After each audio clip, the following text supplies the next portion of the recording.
Norman Iran 1 ABL YouTube channel. Like, share, and subscribe. Lovebird talks and tips.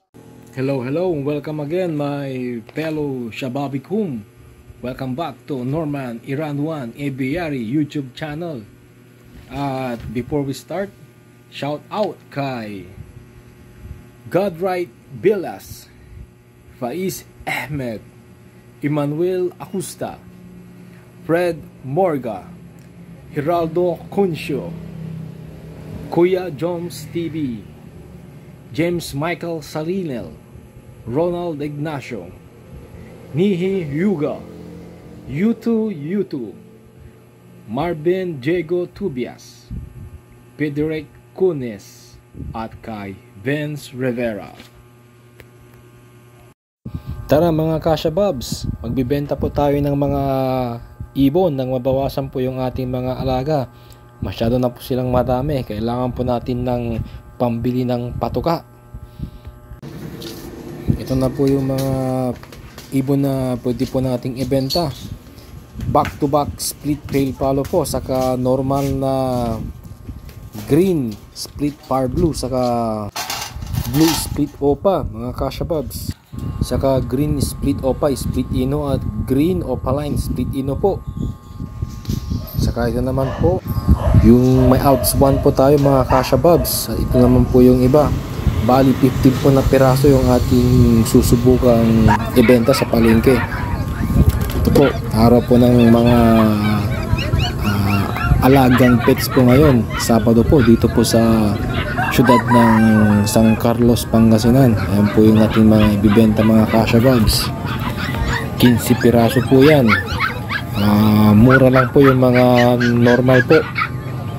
Yan po yung mga ibibenta po natin mga Kashababs. Medyo late na rin po tayong nakapunta dito dahil almost matas na po yung araw. Yung mga ibang kasamaan po natin, alas 4 pa lang ng madaling araw, nandito na po sila para kumuha ng pwesto tayo. Late na po, kaya nandito po tayo sa medyo mataas ang sikat ng araw. Ayan po sila, may parblo po tayo na split open na binibenta rin po. Saka green new wing split opa po, split par blue. Ayan po sila mga Kashababs.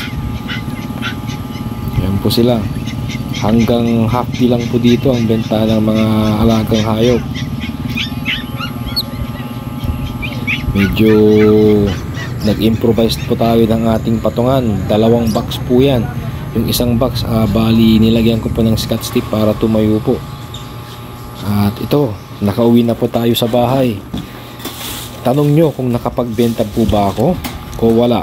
Ibabalik ko na po ito sa mga kanilang kulungan.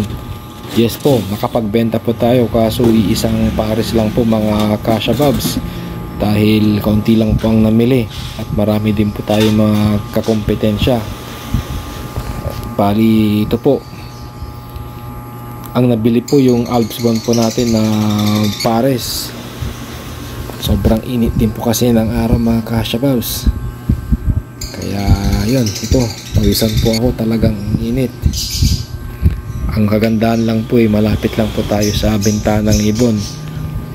Bali kun lang po 2 to 3 minutes ang abutin lang po natin kung tayo po pupunta po doon mga Kashababs. Tiyaga-tiyaga lang po talaga mga Kashababs. Ito pala yung bumili ng aking ibon, Batang Bautista po. Yun po ang kanyang napiling ibon, yung Alps 1 po mga Kashababs.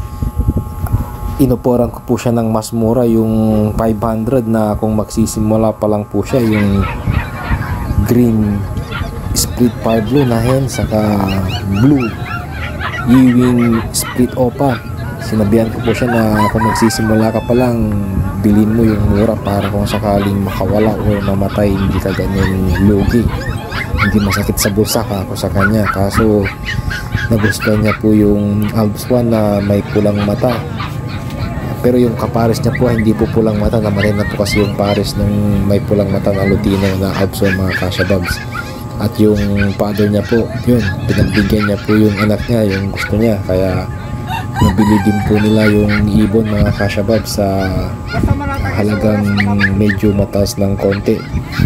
Kaya thank you po sir, at sa'yo batang breeder ng Bautista, Pangasinan, nagmula ka pa sa malayo nakarating ka pa ng San Carlos para bumili ng ibon, at sa dami ng nagbibenta sa akin ka bumili. Salamat, at sana mag-subscribe ka rin sa channel ko at matuto ka sa mga kung paano i-breed ang mga alagang ibon. Binigay ko naman sa iyo yung aking YouTube channel, kaya sana mag-subscribe ka. Kasha Bobs, batang Bautista, Pangasinan, ang batang mag-iibon. At sa mga gusto pong matuto kung paano po mag-alaga, ito po yung channel ko, Norman Iran 1 Aviary. Nandyan po kung paano magsimula, kung paano maging successful po sa pag-breed ng mga alagang ibon. Bawat eksperyensya po sinishare ko po dyan, actual po mga Kasha Bobs. Kaya yun, dahil lahat po nagsisimula sa umpisa mahirap po. So, pati sa pagbibenta din po bagsak presyo, kaso kailangan po natin gumawa ng paraan para may pambili po tayo ng patuka. Sabi nga po nila, pag may tiyaga may bunga. Kaya yun, magtiyaga lang po tayo mga Kasha Bobs, dahil magbubunga din po yan ng sipag at pagmumulan po ng konting halaga. Kaya okay lang pong mangarap ng mataas, pero mas maganda din pong mangarap ng tama lang, yung kaya mong abutin hanggang pataas, kaysa yung mangarap ka ng sobrang taas, hindi mo naman kaya. Kaya sa mga mag-iibon po dyan, payong Kasha Bobs lang po na magtiyaga lang po tayo. Kung gusto po nating may maabot o mag-project ng gusto nating alagang ibon, tiyaga-tiyaga lang sa panahon, sa oras at sa sarili natin, dahil tayo din po ang mismong magpapatuloy o mag-aalaga niyan, hindi po yung ibang tao. At tayo din po ang kikita ng mga pagdami ng inakay, kikita ng karagdagang kaalaman, at kikita rin po ang bulsa kung marunong na po tayo kung paano po sila i-breed mga Kasha Bobs.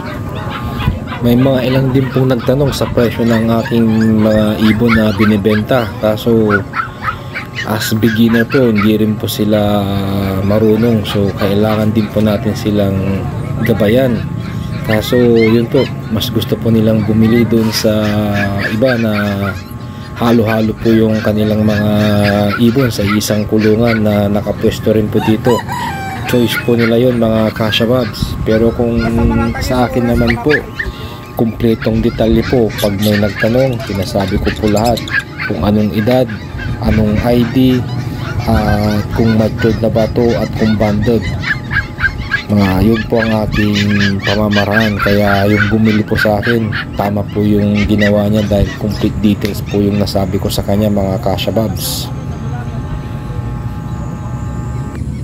Sana nagustuhan mo ang vlog kong ito mga Kasha Bobs, at sa mga hindi pa po nagsusubscribe dyan, pasubscribe na rin po, at abutin po natin ang 10,000 subscriber mga Kasha Bobs. At kung nagustuhan mo ang video ito, pa-thumbs up, at kung hindi man, pa-thumbs up pa rin mga Kasha Bobs. Maraming salamat po.